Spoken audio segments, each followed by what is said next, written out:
नमस्कार बागवान भाइयों और बहनों, आप सभी का मैं एक बार फिर से अपने चैनल में स्वागत अभिनंदन करता हूं। मैं किसान नेगी बागवानी विभाग में कार्यरत हूं और काफ़ी अरसे बाद एक बार फिर से मैं वीडियो अपलोड कर रहा हूं अपने यूट्यूब चैनल में। तो इस वीडियो में हम जो बात करेंगे वो हमारा रहेगा पिंक बर्ड स्टेज।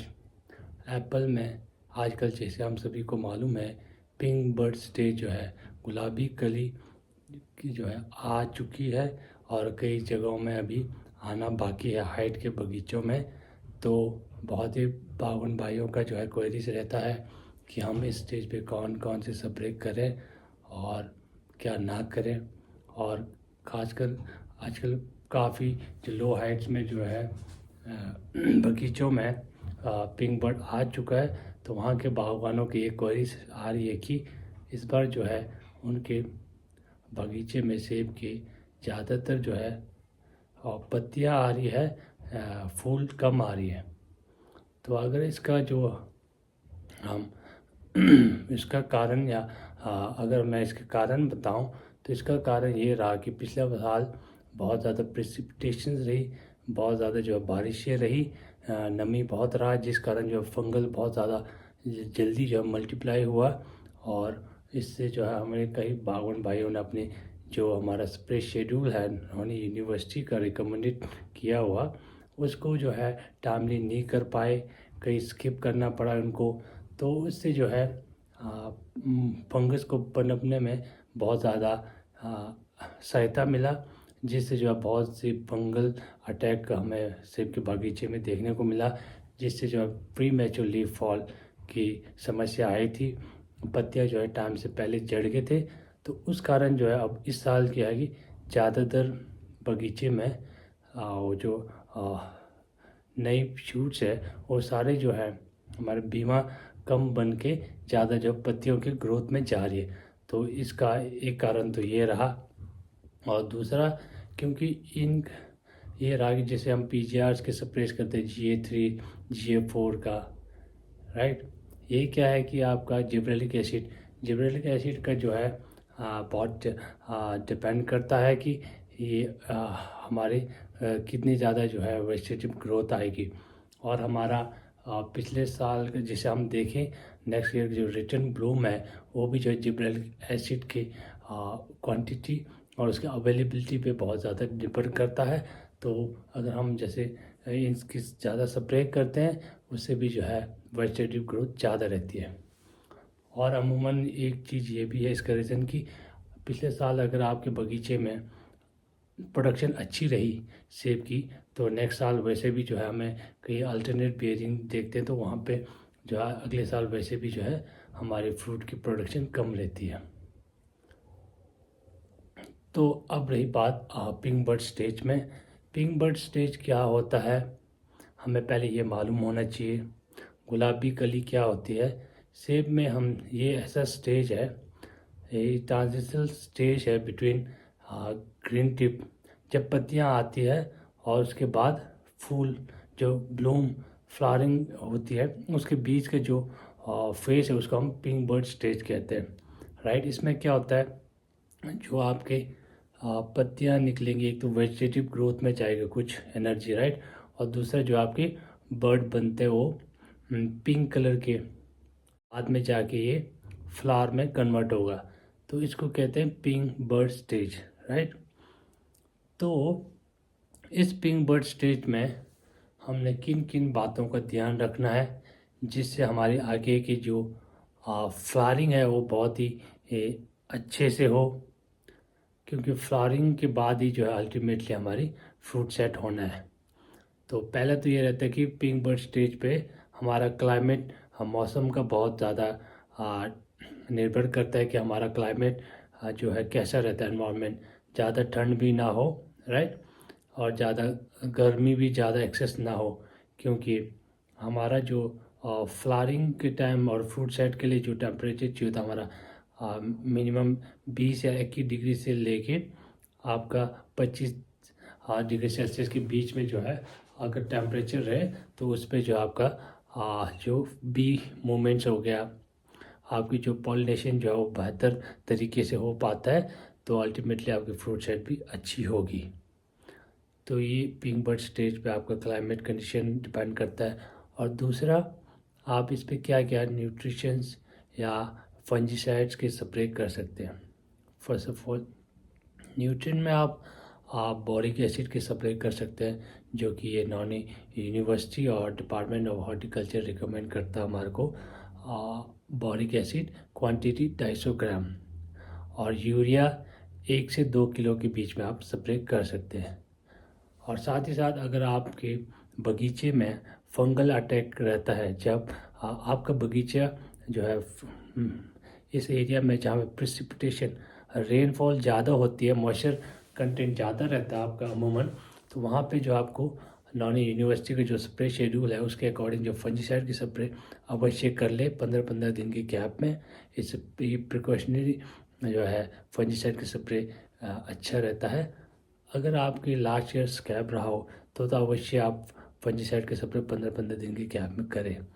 और साथ ही साथ अगर आपके पाउडर मिलड्यू आते हैं तब भी आप फंजीसाइड के स्प्रे कर सकते हैं।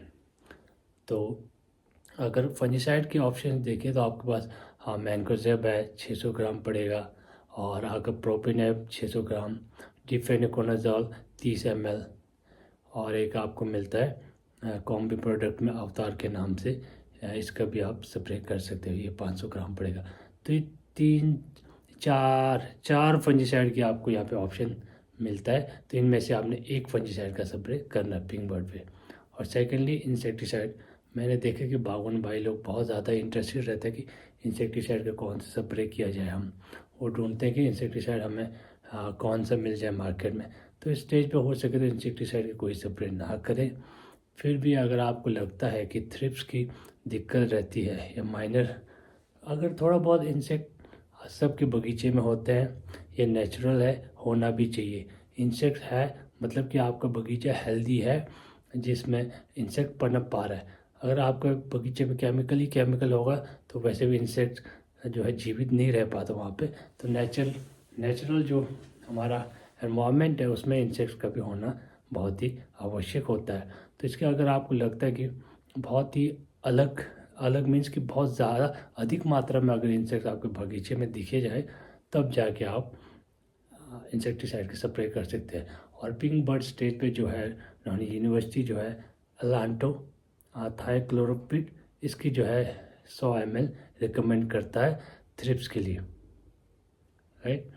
और ये रहा आपका केमिकल और ट्रेडिशनल, और जो आप फार्मिंग करते हैं जो, इसमें आप इन चीज़ों का जो है स्प्रे कर सकते हैं।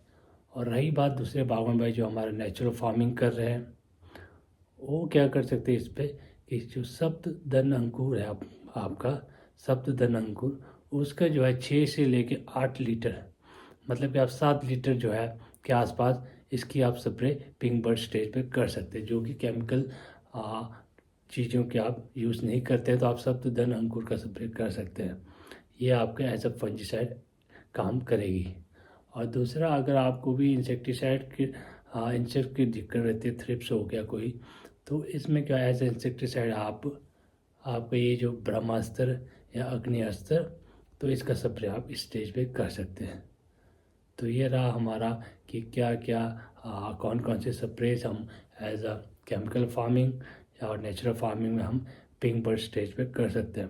क्योंकि पिंक बर्ड स्टेज के बाद ही हमें डिसाइड होना है कि हमारे कितनी प्रोडक्शन होनी है।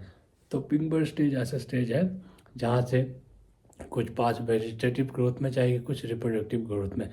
वेजिटेटिव में आपको पता है कि शूट्स बनेंगे, पत्तियाँ बनेंगे और नए नए टहनियाँ बनेंगी। और रिप्रोडक्टिव में क्या होगा, आपका पूरा फर्टिलाइजेशन होना है, जिसमें राइट फ्लावर्स निकलना है। फ्लावर निकलने के बाद आपकी पॉलिनेशन होना है। तो पॉलिनेशन के लिए आप क्या ध्यान रखेंगे, आपको जो है पॉलिनेटर्स का होना बहुत ज़रूरी है, right. Pollinator means male flower, जैसे कि आपका गोल्डन है, रेड गोल्डन है, आपका टाइटमन अर्लियर है, और इस तरह के आपके बहुत सारे जो है पॉलिनेटर वैराइटीज़ है, गालाज है। तो इनका तो आपके बगीचे में होना बहुत ही आवश्यक है। और साथ ही साथ फिर आप बी मूवमेंट्स आपके बगीचे में होना चाहिए। बी मूवमेंट तभी होगा जब आप ज़्यादा इंसेक्टिसाइड की स्प्रे नहीं करेंगे, राइट। नेचर में भी हमारे बहुत सारे मधुमक्खियाँ हैं, आपके और भी फ्लाइज है, बहुत सारे कि हमारे पॉलिनेशन में, क्रॉस पॉलिनेशन में हेल्प करता है। तो आप जो इंसेक्टिसाइड की बहुत ही कम और आवश्यकता अनुसार ही स्प्रे करें। और हो सके तो आप धीरे धीरे करके नेचुरल फार्मिंग, ऑर्गेनिक फार्मिंग इसकी ओर जाने की कोशिश करें। जितना हो सके हम केमिकल्स के ऊपर डिपेंड ना रह के हम एक सस्टेनेबल फार्मिंग की ओर, एक जो पर्माकल्चर है उसकी ओर जाने की कोशिश करें। हाँ, मैं ये नहीं कहता कि एकदम से आप जो है सब कुछ केमिकल छोड़ के आप नेचुरल फार्मिंग, ऑर्गेनिक फार्मिंग की ओर जाए।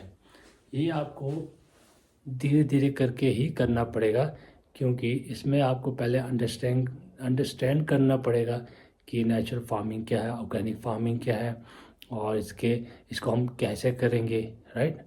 आपको तो देखो केमिकल फार्मिंग में इतने सारे केमिकल्स मार्केट में मिल जाते हैं, और आपके पौधे को आदत है कि हर एक स्टेज पे ये केमिकल, ये टॉनिक, ये स्प्रे देते हैं आप, तो उसको तो हैबिचुअल हो चुका है। अब आप ऑर्गेनिक फार्मिंग या नेचुरल फार्मिंग करते हैं तो आपको कोई प्रोडक्ट का कोई नॉलेज नहीं होगा। ऑर्गेनिक फार्मिंग में फिर भी जो प्रोडक्ट्स मार्केट में अवेलेबल हो जाते हैं, और नेचुरल फार्मिंग में आपको मार्केट में भी अभी अवेलेबल नहीं है प्रोडक्ट्स, तो आपको खुद बनाना पड़ेगा। तो ये बहुत सारे बेसिक चीज़ें जो आपको पहले तो पता होना चाहिए। जीवामृत क्या है, इसके क्या लाभ है, और इसको कैसे बनाया जाता है, इसकी विधि क्या है, राइट। इस तरह के सप्तधन अंकुर है, ब्रह्मास्त्र, अग्निअस्त्र, तो खट्टी लस्सी हो गया, और इनका यूज़ कैसे करना है, किस स्टेज पे करना है, तो ये सारा कुछ पहले आप बेसिक सीखें, राइट। फिर उसके बाद जो है थोड़ा थोड़ा करके आप इस फार्मिंग की ओर शिफ्ट होने की कोशिश करें। तो मेरा इस वीडियो के थ्रू यही अपील रहेगा कि आप जितना हो सके सस्टेनेबल फार्मिंग, नेचुरल फार्मिंग की ओर सीखने की कोशिश करें, शिफ्ट होएं। इसमें आपको जितना ज़्यादा आप सीखेंगे उतना ज़्यादा जो आप प्रैक्टिकली भी एग्जीक्यूट कर पाएंगे। तो ये वीडियो ज़्यादा लंबा हो जाएगा, तो मैं अपने शब्दों को यहीं पे विराम देना चाहूँगा। उम्मीद करता हूँ कि नेक्स्ट मैं फिर कोई वीडियो लेके आप लोगों के बीच आऊँगा। तो आज के लिए इतना ही कि पिंक बर्ड स्टेज क्या है, और इस पे हमने किस तरह से अपने सेब के बागीचे में मैनेजमेंट करनी है, चाहे स्प्रेज के थ्रू हो और चाहे बी मूवमेंट्स को आपके बगीचे में कैसे लाना है आगे फ्लावरिंग के टाइम पे। तो उम्मीद करते हैं कि आप इस तरह से मेरे साथ बने रहेंगे। तो धन्यवाद। जय जवान जय किसान। धन्यवाद।